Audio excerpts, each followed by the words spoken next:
السلام علیکم درنو او د قدرور دوستانو، زه عبدالباسط صالحي یم. په نننۍ ویډیو کې غواړم تاسو ته دروښیم چې څنګه کولی شو د خپل یوټیوب چینل سبسکرایبر، یعنې دا چې چا زموږ یوټیوب چینل سبسکرایب کړی دی وګورو. نو زما سره اوسئ، ویډیو ضرور تر پایه وګورئ. که مو زموږ یوټیوب چینل نه وي سبسکرایب کړی نو ضرور زموږ یوټیوب چینل سبسکرایب کړئ او د نورو داسې معلوماتي ویډیوګانو د لیدلو لپاره د زنګ بټن هم کې کږئ ترڅو د نوي ویډیو په اپلوډ سره سم تاسو ته خبرتیا درشي. نو راځئ په عملي توګه ګورو چې څنګه کولی شو د خپل یوټیوب چینل سبسکرایبر سره وګورو.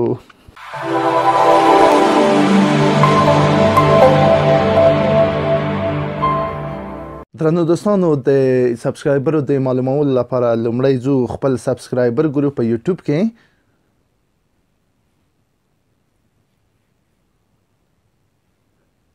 د ځای کې ورځو یور چینل ګورو.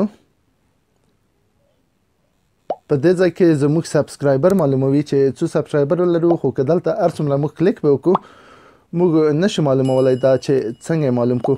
نو د دې دپاره اوس موږ ځو خپل موبایل کې کروم واچوو او په کروم کې په ډېره ساده طریقه د دې نه چې موږ لاړ شو یو یوټیوب خلاص کړو، بیا په هغې کې سټوډیو ته ورشو.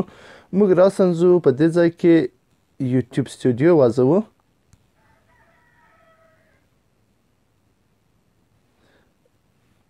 په دې لومړي باندې کلیک کوو. موږ ته به راسن زموږ خپل چینل واسکا.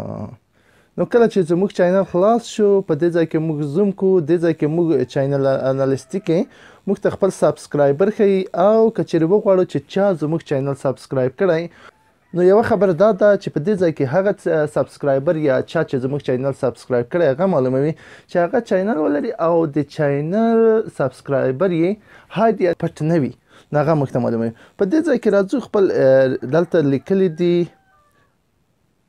په دې ځای کې لیکلي دي ریسنټ سبسکرایبر.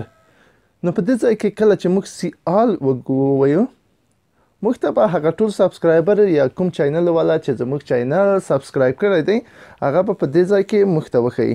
په دې ځای کې نور تنظیمات هم لري، دلته صفحې لري او په دې ځای کې وایي چې کوم تاریخ نه تاسو غواړئ چې په دې ځای کې تاسو کولی شئ چې د 7 ورځو، 28 ورځو او 90 او 365 یعنې مکمل د یوه کال او آخر کې لایف ټایم یعنې بسته چې څو تاسو یوټیوب چینل جوړ کړی هغه ټول سبسکرایبر په دې ځای کې تاسو ته ښیي.